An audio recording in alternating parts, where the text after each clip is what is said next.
Kemudian beliau katakan, fa'il lam taf'al fi mulkika bidinillah. Kalau engkau tidak bertindak di dalam kekuasaan engkau dengan agama Allah, dengan dinullah, engkau enggak pakai itu agama Allah Ta'ala, enggak engkau gunakan syariat Allah, fa anta za'imu ahlin nar, maka kelak engkau akan menjadi pemimpin penghuni neraka.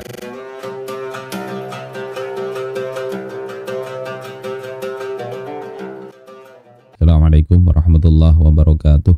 Bismillah walhamdulillah wassalatu wassalamu ala rasulillah sayyidina wa maulana Muhammad ibn Abdillah wa ala alihi wa sahbihi wa man tabi'a hudahu wa wala, amma ba'd. Subhanaka la ilma lana illa ma 'allamtana innaka antal alimul hakim wa la hawla wa la quwwata illa billahil aliyyil azim. Allahumma anfa'na bima 'allamtana wa 'allimna ma yanfa'una وزدنا علما نافعا واجعل علمنا حجة لنا لا حجة علينا واجعلنا ممن يستمعون القول فيتبعون أحسنه برحمتك يا أرحم الراحمين آمين. Alhamdulillah, malam ini kita insyaallah mengkaji salah satu pasal dari kitab Muqaddimatud Dustur yang kita ambil salah satunya terkait dengan kepala negara. Dalam bahasa Arabnya Raisud Daulah, yang dalam Islam bisa disebut dengan Amirul Mukminin, imam, ya, Imamul A'zam atau Khalifah. Nah, ini di Al-Maidah ya, pasal ke-24 ya. Ar-Rabi' wal Ishrun. Al-Khalifatu huwa alladhi yanubu 'anil ummah. Khalifah atau Raisud Daulah, kepala negara, itu adalah yang mewakili umat, wakil dari umat. Dalam hal apa? Fis sultan, pertama dalam hal kekuasaan. Jadi yang berkuasa itu awalnya kan memang umat. Wa'adallahu alladhina amanu minkum wa 'amilus shalihat la yastakhlifannahum fil ardh. Allah telah berjanji kepada orang yang beriman dan beramal soleh di antara kalian, bahwasanya betul-betul Allah akan menjadikan untuk mereka itu kekuasaan, menjadikan mereka berkuasa di tengah-tengah bumi ini. Nah, kekuasaan itu Allah berikan kepada umat, tetapi diwakili nanti oleh as-sultan, ya, kepala negara ini. Wa fi tanfidhish syar'i, dan dalam hal pelaksanaan hukum syariat. Ini kepala negara itu begitu di dalam pandangan Islam. Wakil umat untuk apa? Ya, berkuasa dan melaksanakan hukum syariat. Nah, penjelasannya di Muqaddimatud Dustur, pertama dijelaskan tentang definisi khilafah. Jadi kalau khalifah tadi orangnya, nah khilafah ini adalah sistemnya. Itu apa maksudnya? Adalah ri'asatun 'amatun lil muslimina jami'an fid dunya. Kepemimpinan yang bersifat umum bagi kaum muslimin seluruhnya di dunia. Sehingga memang kalau kita lihat hadis-hadis Rasul, perintahnya ini hanyalah satu, karena satu itu menjadi pemimpin umum bagi seluruh kaum muslimin. Untuk apa? Li'iqamati ahkami syar'i. Tugasnya ini untuk menegakkan hukum-hukum syariat. Jadi kekuasaan itu ada itu untuk menegakkan hukum syariat, mestinya begitu. Sebagaimana Rasulullah Shallallahu Alaihi Wasallam yang diajarkan oleh Allah dalam doa beliau ketika mau hijrah itu, ya, waj'alna min ladunka sultanan nasira. Jadikan untuk aku, ya, untuk kami dari sisi engkau sultanan nasira, ya, kekuasaan yang menolong. Ya, para ahli tafsir memaknainya adalah menolong untuk apa? Untuk menegakkan hukum-hukum Allah, menegakkan agama Allah. Jadi li'iqamati ahkami syar'i. Kemudian wa hamlid da'watil islamiyyati ilal alam. Yang kedua itu fungsinya adalah mengemban dakwah Islam ke seluruh penjuru dunia. Ini yang dilakukan Rasulullah dan para sahabat setelah beliau. Walladzina yansibuna mayyatawalla hadhir ri'asah, dan orang-orang yang mengangkat siapa yang memegang kepemimpinan ini, ayyansibul khalifah, atau yang mengangkat khalifah, innama humul muslimun, sesungguhnya mereka hanyalah orang-orang kaum muslimin. yang ngangkat itu. Wa kana al-khalifatu ra'isan lahum, dan adalah khalifah itu sebagai pemimpin mereka, kepala dari mereka. Ndas kalau bahasa Jawanya itu. Ya. Ndasnya kaum beriman itu ya khalifah. Lidzalika kana waqi'uhu annahu naibun anhum fis sultan wa fi tanfidhi syar'i. Karena yang demikian itu, maka realitas dari khalifah, dari kepala negara itu adalah dia itu sebagai naib. Naib kalau bahasa di kampung ini mutin. Mutin, imamuddin. Naib di sini wakil, pengganti dari siapa? Dari kaum muslimin dalam hal sultan, kekuasaan, dan dalam hal menerapkan hukum syariat. Walidzalika la yakunu khalifah illa idza baya'athul ummah. Dengan demikian maka tidaklah dia menjadi khalifah, kepala negara, itu tidak akan terjadi kecuali jika umat membaiat mereka, membaiatnya. Jadi memang diangkat, dipilih oleh umat. Nah, dalam hal ini memang pemilihan itu menjadi salah satu cara untuk menentukan siapa wakil umat dalam menegakkan hukum syariat. Fabay'atuha lahu dalilun ala annahu naibun anha. Baiat dari umat kepada khalifah ya, itu adalah dalil bahwasanya khalifah atau ra'isul daulah itu adalah naib dari umat. Wa wujubu ta'atihi dalilun ala anna hadhil bai'ah allati yatimmu biha inqadul khilafati lahu qad a'tadhu sultan. Dan kewajiban untuk mentaatinya. Jadi kalau kenapa pasal ini dikatakan ra'isul daulah itu wakil dari umat, karena umat yang ngangkat. Kemudian dari mana tahu? Ya dari baiat itu. Dari baiat itu kan berarti umat yang milih dan mengangkat.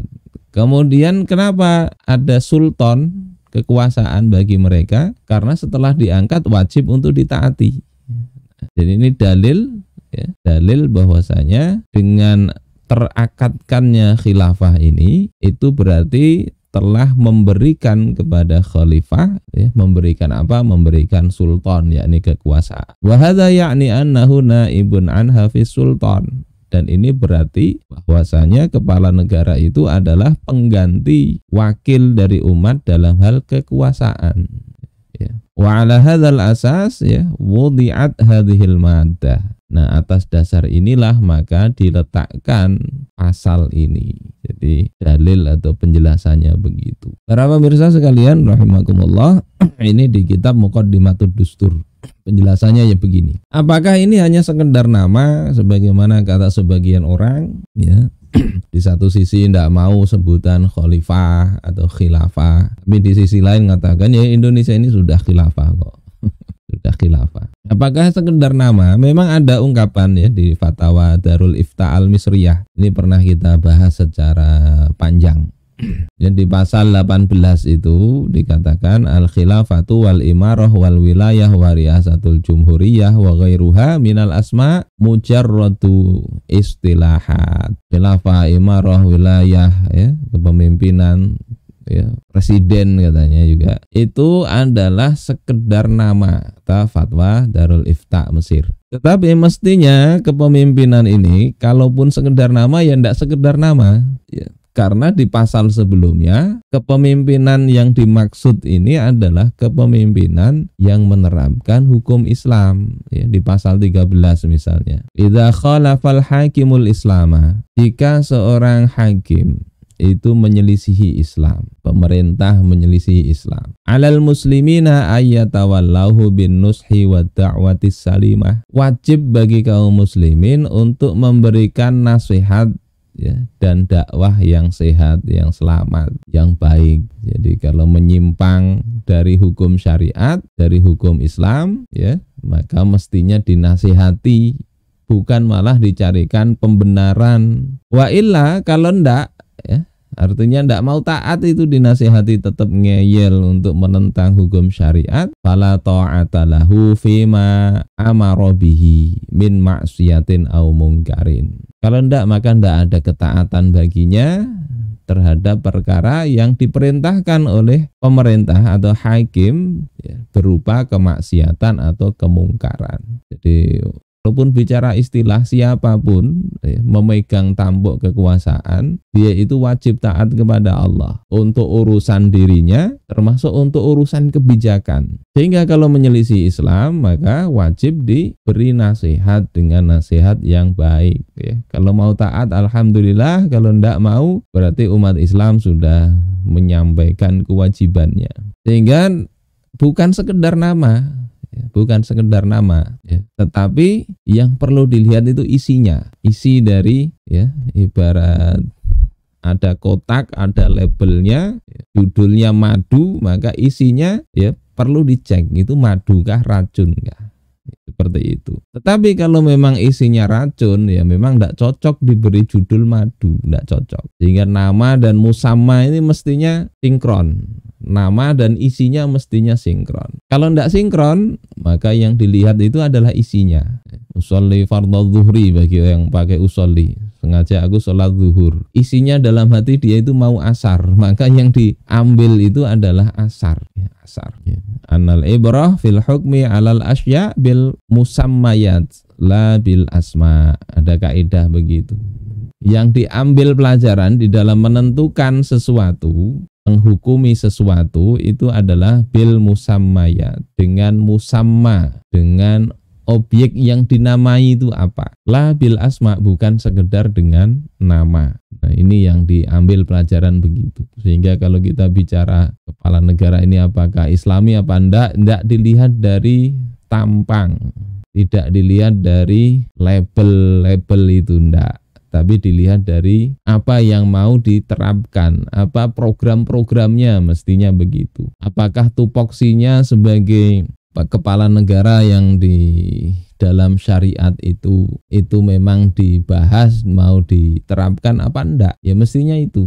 Kalau enggak dibahas kemudian kita berharap ya itu harapan semu. Orang enggak kepingin begitu, kita kemudian anggap itu sebagai keinginan orang tersebut. Ya, jadi rujukan di dalam hal ini untuk menentukan tugas-tugasnya itu apa, ya, itu bisa kita lihat di samping di Muqaddimatud Dustur ini saya ambilkan rujukan di kitab-kitab yang lain. Seperti ini di Muqaddimah ya, Ibnu Khaldun. Juga bisa dilihat di Al-Majmu' Syarah Al-Muhadzab Imam An-Nawawi. Kemudian di Nihayatul Muhtaj. Kemudian di kitab-kitab yang lain. Kata beliau, qad bayyana haqiqata hadzal mansibi. Telah kami jelaskan hakikat dari kedudukan ini, yakni kepala negara, yakni khalifah tadi. Wa annahu niyabatu an sahibis syariah fi hifdziddin. Bahwasanya dia itu adalah pengganti dari sahibis syariah, pemilik syariat, fi hifdziddin, di dalam menjaga agama, wa siyasatid dunya bihi, dan mengatur dunia dengan agama, dengan ad-din. Tusamma khilafah wa imamah wal qaim bihi khalifah wa imaman. Nah, kedudukan ini disebut dengan khilafah dan imamah. Sementara orang yang melaksanakannya itu disebut dengan khalifah dan imam. Memang agak beda dikit ya dari Muqaddimatud Dustur. Kalau di Muqaddimatud Dustur itu wakil dari umat untuk menegakkan hukum agama. Tapi kalau di sini niyabatun an sahibis syariah. Sebagai pengganti wakil dari Allah Ta'ala, kalau di sini lebih sederhananya dikatakan begitu. Nah, di kitab yang lain ini dari ulama Tunis yang sudah wafat, di kitab Tafsir At-Tahrir wa Tanwir Syekh Muhammad Thahir bin Ashur, ajma'a ashabu Rasulillahi ba'da wafatin Nabi sallallahu alaihi wasallam. Para sahabat Rasulullah sallallahu alaihi wasallam telah berijma', sepakat, tidak ada yang tidak sepakat. Apa? Ala iqamatil khalifah, untuk menegakkan khalifah, mengangkat khalifah. Dalam hal apa? Lihifdzi nizamil ummah wa tanfidzi syariah. Untuk menjaga sistem umat ini dan menerapkan hukum syariat. Walam yunazi' fi dzalika ahadum minal khassah wala minal 'ammah. Tidak ada yang menentang itu, tentang kewajiban ini. Baik dari orang-orang yang khusus, ya, para orang alimnya maupun orang-orang umum, tidak ada yang menentang ini. Mereka beda pendapat itu terkait siapanya saja, tapi kewajiban ini tidak ada yang menentang. Illal ladzina irtaddu ala adbarihim min ba'di ma tabayyana lahumul huda. Kecuali orang yang dia kembali ke belakang, telah datang petunjuk yang jelas bagi mereka. Orang-orang yang murtad memang ya ada. Orang-orang yang tidak ingin melihat Islam itu bangkit pada masa sahabat pasca wafatnya Rasul, ya banyak yang kemudian mereka keluar dari Islam. Ya mereka yang tidak sepakat itu. Nah, apa yang dimaksud dengan khalifah khilafah itu tadi, musammanya, kalau sebutannya khalifah atau khilafah itu sistemnya, barangnya itu apa? Barangnya itu pertama ya negara yang berdaulat, ada wilayah kedaulatan, ada rakyat, ada sistem hukum, ada pemimpinnya. Tidak sekedar organisasi seperti yang diribut beberapa waktu yang lalu. Tidak sekedar itu, tapi memang itu negara. Kemudian yang kedua, bukan sekedar negara yang berdaulat, yang tidak mau pakai Islam, tapi negara yang berdaulat, yang menerapkan hukum-hukum syariat. Dalam hal apa? Ya semua sisi, baik pemerintahan, ya, hukum, politik, ekonomi, ya, hukum pergaulan, pendidikan dan sebagainya. Itu pakai Islam mestinya begitu kalau dia muslim. Nah, tugas rakyat apa? Tugas rakyat itu bukan sekedar memilih orang, tapi juga menasihati. Terutama yang punya tanggung jawab besar itu tim sukses mestinya. Kalau tim suksesnya muslim, dia mesti nasihati. Calon-calon itu wajib memakai Islam. Apalagi para ulama yang na'udzubillah kadang ya sekarang ikut, ya, beberapa kita lihat ikut arus, bahkan ikut goyang, ikut dangdutan. Ya Allah, ini musibah, kata seorang guru kami dulu yang sudah wafat, ya, mudah-mudahan Allah rahmati beliau. Ya, kita di Jawa Timur, para anak muda itu banyak rusak karena pil koplo. Nah, kiainya banyak rusak karena pilkada. Karena itu ya kadang ikut acara yang campur baur joget-jogetan. Itu Kiai Hasyim Asy'ari sendiri, jangankan acara ini ya, maulidan aja campur baur, ada joget-joget begitu, beliau haramkan. Ya Allah, ini apalagi. Karena itulah ini ada nasihat dari Syakik Al-Balkhi misalnya, di antara ulama-ulama yang lain ya, kepada Khalifah Harun Ar-Rasyid. Padahal ini Khalifah Harun Ar-Rasyid ini pakai sistem Islam, hukum yang dipakai hukum Islam, tapi beliau tegaskan lagi untuk dijaga itu. Kata beliau di antara nasihatnya ini, wa man khalafa amrallah, siapa saja yang dia menyelisihi hukum Allah, perintah Allah, wa kharaja ala hududillah, dan dia keluar dari hukum-hukum Allah, fa'adibhu bisautu, maka didiklah dia dengan cambuk. Didik, tidak bisa dengan nasihat yang baik ya, dengan cambuk. Wa man qatala nafsan bighairi haqqin, siapa yang dia membunuh suatu jiwa tanpa hak. Tanpa hak ini ya bukan karena pembelaan diri seperti orang mau nyuri kambing yang kemarin itu sempat viral ya, kemudian ketahuan oleh yang punya kambing, yang mau nyuri kambing bawa golok, sudah mau ngeluarkan golok, yang punya kambing ada gunting, akhirnya diserang ya. Akhirnya yang jadi tersangka, yang kena hukum adalah yang punya kambing tadi. Kenapa alasannya? Kenapa ndak lari saja atau ngetuk kentongan? Nunggu ya dibacok dulu. Gunting dengan golok ya ndak sepadan ya. Maka di sini membunuh tanpa hak.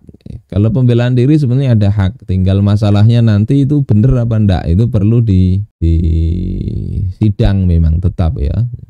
Ini karena yang korbannya sudah mati kan masalahnya. Apa buktinya kalau memang dia itu mau membacok ya. Nah, kalau ndak teliti ya bisa jadi orang sengaja membunuh kemudian dikarang cerita. Tapi kalau terbukti bunuh tanpa hak, faktulhu bisaif, maka bunuh juga dia dengan pedang. Artinya terapkan hukum kisos sebagaimana dalam Al-Qur'an, ya ayyuhalladzina amanu kutiba alaikumul qisasu fil qatla. Kan jelas itu ayatnya, wahai orang-orang yang beriman terapkan ya, diwajibkan atas kalian hukum kisos di dalam masalah pembunuhan.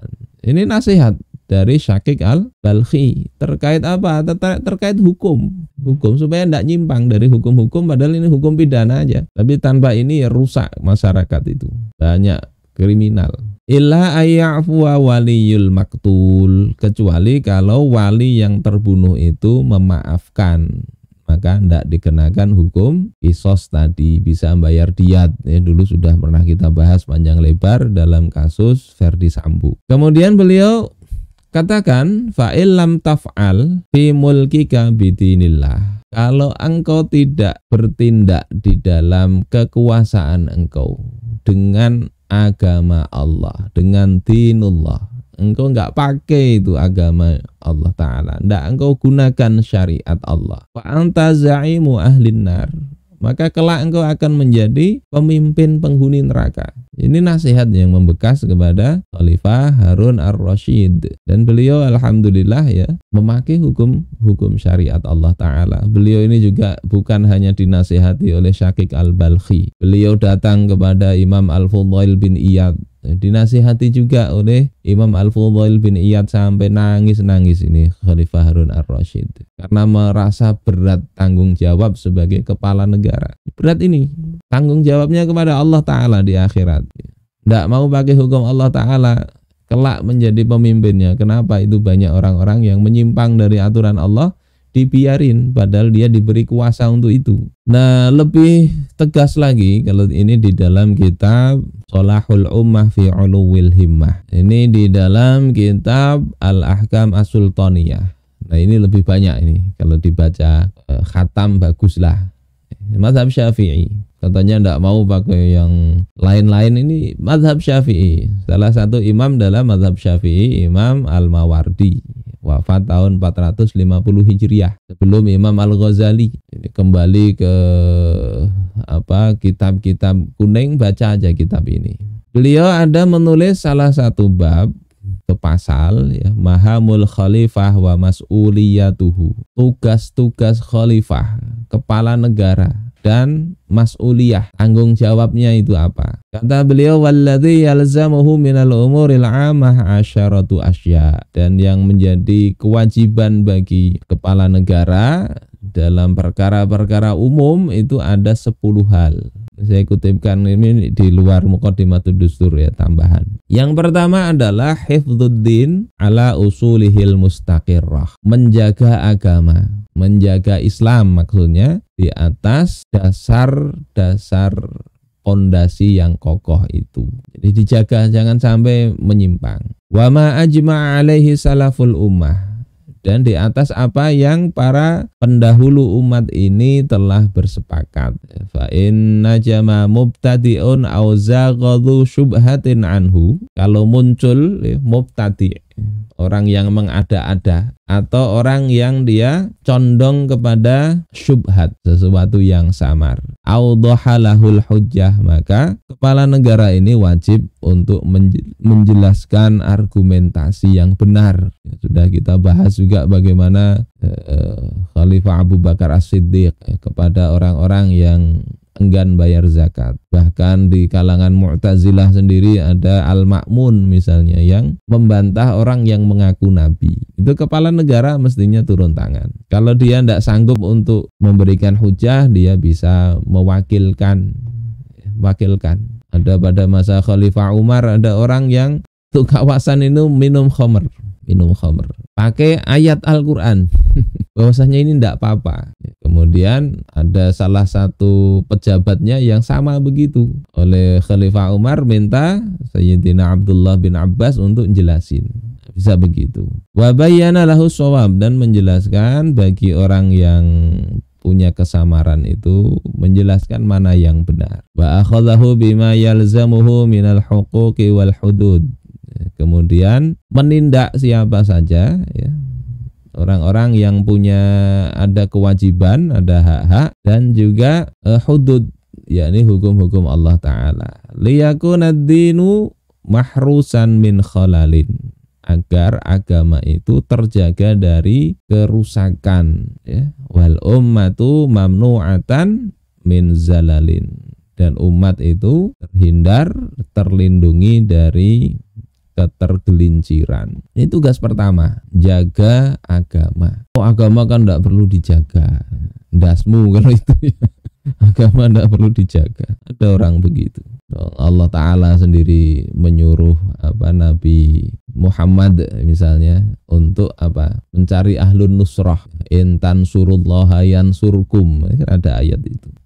Kemudian yang kedua, tanfidul ahkami bainal mutasyajirin, menerapkan hukum-hukum, yakni hukum syariat, ya, antara orang yang bersengketa. Wa qad'ul khisami bainal mutanazi'in, kemudian memutuskan, ya, perselisihan di antara dua orang yang berselisih, hatta ta'umman nasofah, hingga kemudian keadilan itu tersebar ke seluruh masyarakat. La yata'adda zalimun wa la yad'ufu mazlumun, maka orang zalim itu tidak merajalela, ya, dan orang yang dizalimi itu tidak dikalahkan. Ya, kemudian yang ketiga, himayatul baydati wadzabu 'anil harim, menjaga kesucian, ya, kemudian menjaga kehormatan. Jadi orang-orang yang nuduh-nuduh ndak karu-karuan itu bisa dikenai sanksi. Liyatasarrafan nasu fil ma'ayis wa yantashiru fil asfar aminin min taghririn binafsin aw malin, agar masyarakat nanti bisa beraktivitas dalam kehidupan mereka, ya, pergi kemana saja secara aman dari tindak penipuan terhadap jiwa maupun harta. Jadi ini tugas. Boleh ada kemudian justru bikin khawatir, oh jangan pergi ke sana, di sana ada banyak gerombolan geng motor yang suka bacoi orang. Di Kalimantan Selatan kemarin sempat muncul begitu. Tapi yang harus dilakukan bukan menyebar ketakutan itu, tetapi segera ditangkap itu orang-orang, ya, anak-anak muda pakai sepeda motor suka bikin rusuh itu, dan alhamdulillah di sini tertangkapin itu, dan jangan muncul lagi. Itu perlu dibina anak-anak begitu. Kemudian yang keempat, iqamatul hudud, menegakkan hudud, yakni hukum-hukum Allah Ta'ala. Walitusona maharimullahi ta'ala anil intihak, ya, untuk menjaga larangan-larangan Allah dari penodaan, ya, menjaga hak-hak hamba dari kerusakan dan eksploitasi. Itu yang keempat. Yang kelima, tahsinus thughur bil uddatil mani'ah, menjaga perbatasan dengan jumlah pasukan yang mencukupi, yang bisa melindungi. Jadi ini negeri kaum muslimin tidak boleh hilang begitu saja. Sebagaimana kata Sayyidina Umar bin Al-Khattab di dalam kitab Al-Hawi fit Tafasir, atau di dalam kitab tafsir yang lain juga diungkapkan begitu. Beliau itu merasa bertanggung jawab seekor anak kambing itu hilang di pinggir sungai Eufrat. Beliau merasa bertanggung jawab. Umar nanti yang akan ditanya, bagaimana dengan kepala daerah, kepala negara yang membiarkan satu bidang negeri kaum muslimin itu bisa hilang begitu saja, diambil musuh. Tanggung jawab besar. Apalagi ada wilayah kaum muslimin yang kemudian bukan hanya wilayahnya yang hilang, tapi ribuan nyawa kaum muslimin, ibu-ibu, anak-anak dan sebagainya yang kemudian, ya, dihilangkan begitu. Kemana nanti di akhirat akan lari dari tanggung jawab itu. Ini tugas siapa? Kepala negara. Kepala negara yang punya wewenang itu. Wal quwatid dafi'ah, dan juga kekuatan yang mampu memberikan untuk bertahan, sehingga musuh itu tidak bisa menang, bisa menodai kesucian negeri kaum muslimin, atau bisa membunuh atau menumpahkan darah kaum muslimin maupun darah orang-orang non-muslim yang dijamin oleh kaum muslimin. Ini tugas kepala negara, berat itu juga. Kemudian yang keenam, jihadu man anadal Islam ba'da da'wati, ya, memerangi atau berjihad dengan siapa saja yang menentang Islam setelah mendapatkan seruan. Ini sudah kita bahas dulu di pembahasan sebelumnya, yakni, ya, ini tugas. Ini masuk dalam bahasan yang tadi, nasyrid dakwah, yaitu hamlid dakwah ilal alam, mengemban dakwah ke seluruh juru dunia.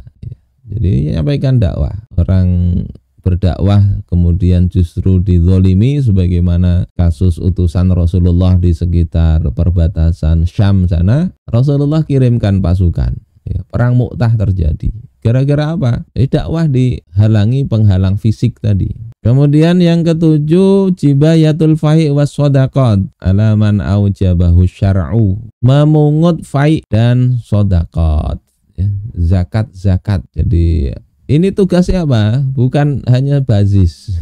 Bazis itu sebagai wakil kepala negara yang punya kewajiban kepala negara. Memastikan ya zakat itu bisa diambil karena itu adalah hak bagi fakir miskin dan siapa saja yang dari 8 asnaf yang Allah berikan penjelasan tentang orang-orang yang berhak dapat zakat. Itu hak mereka. Sekarang ini kan tidak diperhatikan ini. Kalau Sayyidina Abu Bakar sampai diperangi itu yang tidak mau bayar. Sekarang yang wajib justru pajak. Ya, pajak. Zakat tidak jadi tugas ini. Kemudian berikutnya takdirul ataya wa ma yastahiqu fi baitil mal. Menetapkan anggaran pengeluaran dan apa yang sudah menjadi hak dalam baitul mal.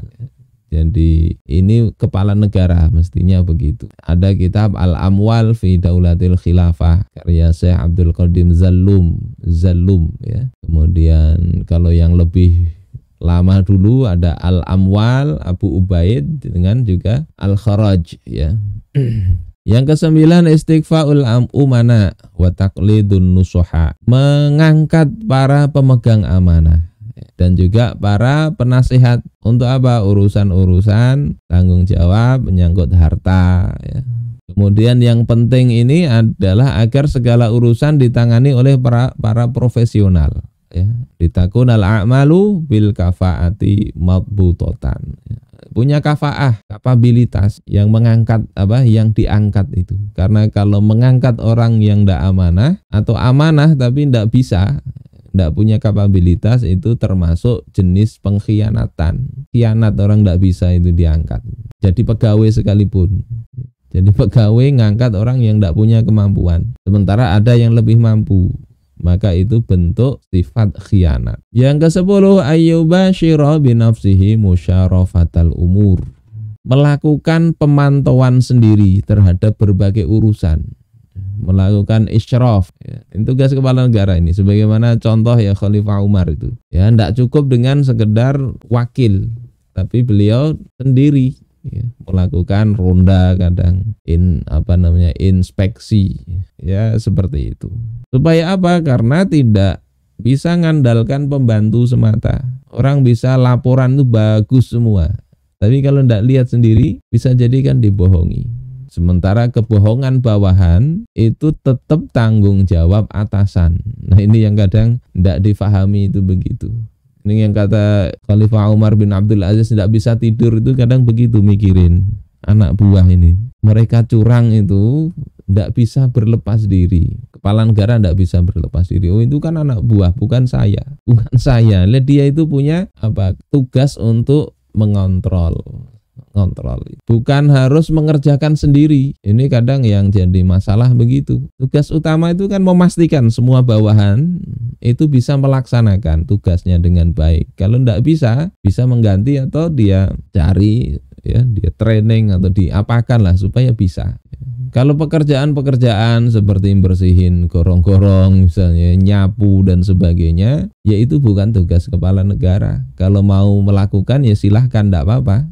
Tetapi jangan sampai tugas utamanya itu justru terganggu gara-gara mengerjakan yang bukan tugasnya. Ini yang bagian terakhir saya ingin sampaikan, teladan dari Khalifah Umar bin Abdul Aziz. Bagaimana beliau itu seluruh tenaganya itu digunakan untuk menegakkan hukum Allah Ta'ala, ya, mengurus urusan umat dengan sebaik mungkin. Ini saya kutipkan dari kitab Suwarun min Hayatit Tabi'in. Kalau diterjemahin itu kitab ini, nggak tahu ada terjemahnya enggak ini. Potret kehidupan para tabi'in. Nah, gitu kalau diterjemahin. Ini cuplikan dari diskusi antara anak dengan bapak, yakni anaknya Khalifah Umar bin Abdul Aziz. Namanya adalah Abdul Malik kalau tidak salah begitu. Suatu ketika kan ini hari pertama beliau jadi khalifah ini. Jadi paman beliau ya Khalifah Hisham bin Abdul Malik kalau tidak salah itu wafat. Kemudian beliau ngurus jenazahnya itu sehingga tidak bisa tidur malam itu kurang tidur. Kemudian urusan-urusan kenegaraan ya, kemudian beliau diangkat sebagai khalifah, maka siang menjelang zuhur beliau itu masuk kamar. Kelihatan oleh putra beliau. Putranya tanya, "Madza turidu an tasna'a ya Amirul Mukminin?" Apa yang ingin engkau lakukan wahai Amirul Mukminin? Wahai ayah, kok masuk kamar? Maka jawab beliau, "Ai bunayya, uridu an aghfuwa qalilan." Wahai anakku, aku ingin tidur sebentar. Qailulah. Falam tabaqa fi jasadi taqah. Tidak ada lagi tenaga tersisa di tubuhku ini. Sibuk tadi malam kurang tidur, ngurus orang ya, paman yang sedang wafat itu. Maka apa jawab putranya ini? Ataghfuwa qabla an taruddal mazalim ila ahliha ya Amirul Mukminin. Apakah engkau mau tidur walaupun sebentar sebelum engkau kembalikan ya, mazalim, kezaliman, bisa barang, bisa apa yang itu hak-hak orang yang dulu dizalimi dalam sistem sebelumnya, belum engkau kembalikan kepada pemiliknya wahai Amirul Mukminin, belum engkau selesaikan itu. Maka kata Khalifah Umar bin Abdul Aziz, "Ay bunayya inni qad sahartu al-barihah fi ammika Sulaiman ya, bukan Hisham. Wa inni idza hana dhuhr shallaitu fin nas wa raddatu al-madzalima ila ahliha insyaallah." Wahai anakku, aku tadi malam sudah begadang ngurus paman engkau yakni Sulaiman. Dan sesungguhnya aku nanti ketika zuhur, sudah sampai waktu zuhur, aku akan sholat bareng manusia. Kemudian baru ku kembalikan nantilah ya kezaliman yang dulu terjadi diselesaikan. Insya Allah begitu. Terus apa kata putranya? Wa mayyadmanu laka ya Amirul Mukminin anta isya ila zuhri. Siapa yang jamin engkau wahai Amirul Mukminin engkau masih hidup sampai zuhur? Siapa yang jamin? Ini kata putranya. Fa'alhabat hadhil kalimatu azimata Umar. Maka kalimat dari putranya ini telah mengobarkan semangatnya Umar ini, Umar bin Abdul Aziz. Wa atarat an-nauma min ainaihi, dan menghilangkan kantuk atau tidur dari dua matanya. Hilang itu rasa lelah itu. Wa ba'asad al-quwwah wal azma fi jasadihil mut'ibi, dan itu membangkitkan kekuatan dan azam di tubuh beliau yang kelelahan itu. Ini luar biasa ya, kita bisa lihat kepala negara. Kalau kita mungkin ya sudahlah istirahat dulu. Ya istirahat itu sebetulnya juga kalau hak tubuh ya memang perlu istirahat. Tapi ini beliau tidak begitu. Mudah-mudahan Allah berkati beliau ya. Allah munculkan di umat ini orang-orang seperti beliau ini.